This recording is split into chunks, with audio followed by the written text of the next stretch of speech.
1 week after spilling the tea about his controversial visit to the Trump White House, on the most recent episode of Real Time with Bill Maher, liberal comedian Bill Maher, thankfully, mercifully, returned to his anti-Trump principles, brutally excoriating Donald Trump on a whole range of issues. Trump's violations of due process and free speech, Trump's blatant corruption, and we have to talk about it. But before we do, if you end up liking this video and you want to support the channel, please be sure to hit the like, subscribe, and alert bells before you go.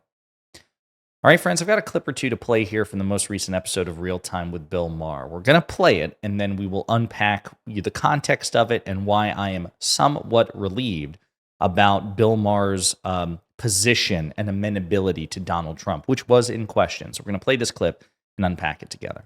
You know, you see conservative papers now, conservative outlets who are not supporting Trump on the tariffs.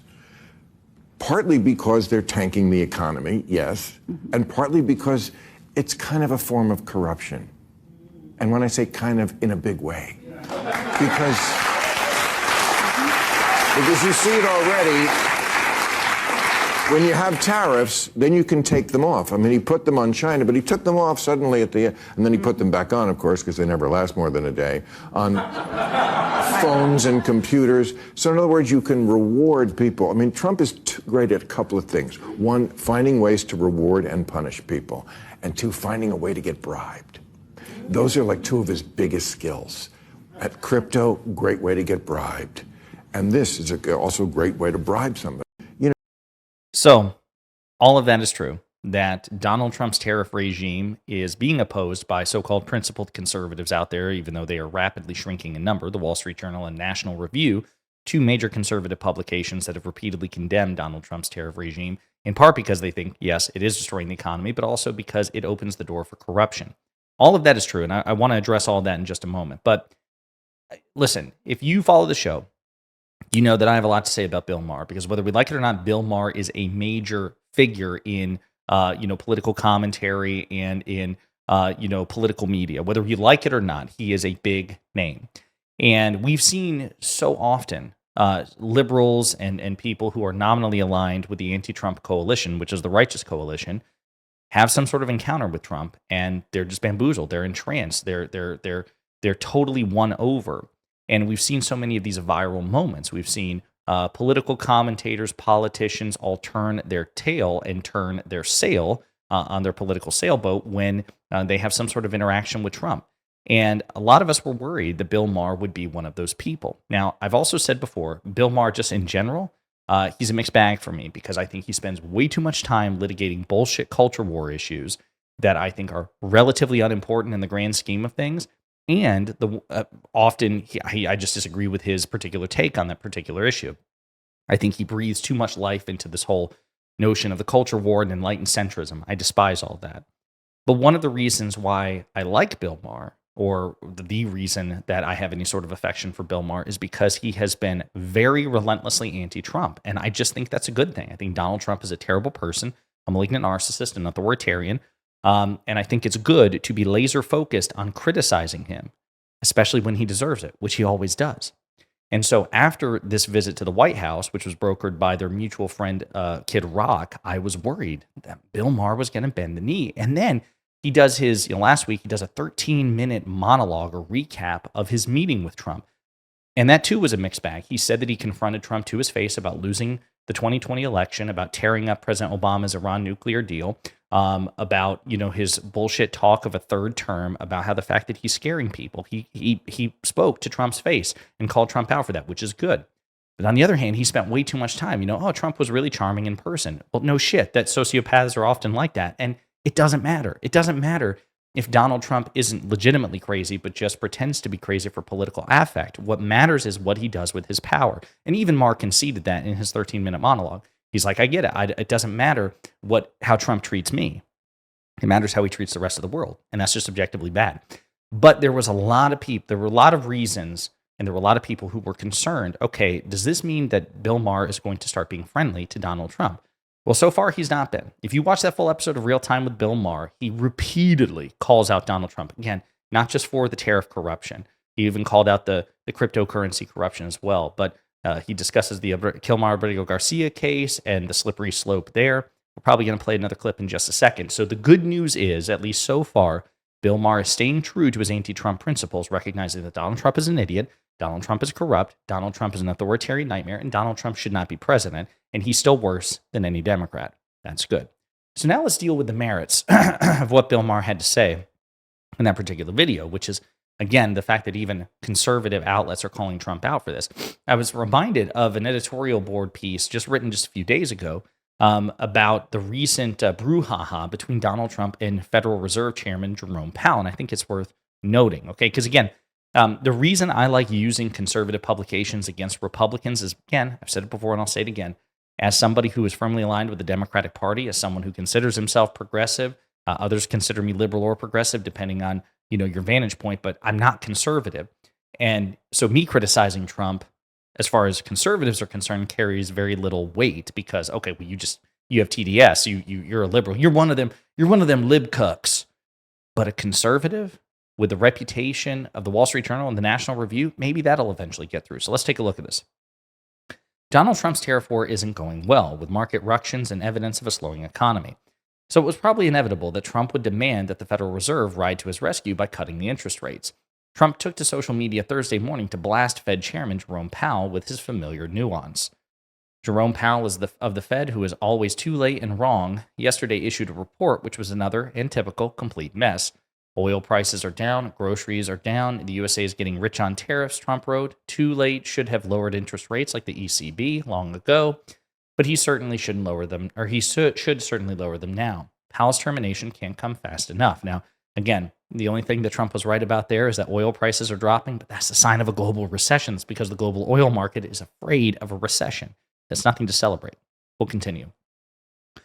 Trump was reacting to Powell's remarks Wednesday that Trump's tariffs complicate the Fed's job of maintaining stable prices with low unemployment. Quote, the level of the tariff increases announced so far is significantly larger than anticipated. The same is likely to be true of the economic effects, which will include higher inflation and slower growth, Powell told the Economic Club of Chicago. The problem for Trump is that Powell spoke the truth. Tariffs are a tax, which means higher prices for tariffed goods. Trump has imposed a minimum tariff on the world of 10%, which is roughly 4 times the previous average of the U.S. tariff rate of 2.4%. That will be at least a one-time increase in inflation for imported goods that will flow into the Labor Department's consumer price data. The hard decision for the Fed is whether to look past that one-time increase and assume it won't become part of a consumer inflation expectation. But there's also mounting evidence that household and business uncertainty. They use mounting twice. Interesting. But there's also mounting evidence that household and business uncertainty is mounting, which will weigh on private investment Trump needs to spur growth. Consumer spending could ebb as falling stock prices cause, quote, the wealth effect, underpinning consumer confidence to go into reverse. Many economists think a recession is on the horizon. Trump is right that the Powell Fed has been wrong before. Of course it has. Any Federal Reserve has been wrong before. But that was the mistake the Fed made in the 1970s after Richard Nixon suspended the dollar convertibility into gold and blew up the Bretton Woods monetary system. Trump's tariff barrage is the biggest assault on the world trading system since the end of Bretton Woods. The world is also paying attention to Trump's call for the termination of Jerome Powell, whose term ends in May 2026. Trump often talks in private of firing the Fed chairman who wouldn't go quietly. This would tee up a protracted legal fight with market turmoil to match as investors awaited a Supreme Court ruling on the legality of dismissal. That's the last fight Trump needs right now. If Trump wants faster growth and less market turmoil, he can help by ending his tariff campaign. Then get Congress to move on a tax and spending cut bill because, again, these are conservatives. They want to cut taxes, particularly for the rich. This is where, again, I deviate from the Wall Street Journal. I'm not co-signing their opinions. I don't think we need to cut taxes for the rich. If we're going to cut taxes for everybody, or for anybody, we should do it on lower and middle classes, increase the tax burden on the rich. I want a progressive tax. They don't, whatever. And press ahead with deregulation. The main lesson from Trump v. Powell is that the central bank can't make up for the economic policy errors of politicians. So again, one of many brutal op-eds in the Wall Street Journal and the National Review and others. So Maher is right in that these people who are otherwise are aligned with Trump are just saying that he's screwing up spectacularly. We've also talked about, again, the crypto coin scheme. Senator Chris Murphy of Connecticut has been on this relentlessly. He says this might be the single greatest act. There's so many acts of corruption, but the single greatest act of corruption we've ever seen from a sitting president, because crypto is so opaque that, the horror story that's often trotted out is Vladimir Putin could be dumping billions of dollars into Trump's crypto coin at some point or another in exchange for certain policy concessions, and it would be very difficult to determine that because of the opacity of crypto coin. So again, the Trump administration is just objectively the most corrupt by far in human history, much more so than the Nixon administration. And Trump himself is by far the most corrupt president. And I just want to end this here. Just another little segment of a clip in which Bill Maher once again reaffirms his serious misgivings about the future of the United States under Donald Trump. I was reading Tom Friedman's editorial this week, and it's like many other editorials, and I mention him because I'm a big fan of his. And he wrote, if Donald Trump doesn't stop his rogue behavior, he's going to destroy all the things that made America strong, respected, and prosperous. Yeah. Totally agree. And then he finished up, I have never been more afraid for America's future in my life. Totally agree. So, I just want to be clear about this because, again, if you watch this episode, Bill Maher once again doubles down on he says it was a good idea to go to the White House. The problem is, again, the signal it sends because Trump is trying to use, and you saw it, after Bill Maher said what he said, Fox News and MAGA pundits and commentators everywhere, including Piers Morgan, were trying to trot that out as evidence of Donald Trump being a perfectly reasonable person. So I think this is the sort of thing that Bill Maher just simply did not understand. But one thing I want to be clear is that at least so far, thank God, and we need more of this, he's showing enough of a principle and backbone that whatever you think about his bullshit culture war takes and his enlightened centrism, which I totally agree are ridiculous and counterproductive, he seems to be staying true to the fact that Donald Trump is a moron, Donald Trump is corrupt, and Donald Trump is truly dangerous for this country and should be replaced by Democrats. At the very least, the bare minimum we have been expecting of Bill Maher, at least on this show, seems to persist. We will definitely be keeping an eye on it because, again, the trend is that when people meet with Donald Trump, they tend to waver and waffle, either because of his personal charm or because they're afraid of him or some sort of combination thereof. So far, Bill Maher continues to be on Trump's ass in the worst possible way for Trump. In the meantime, let me know what you think in the comments.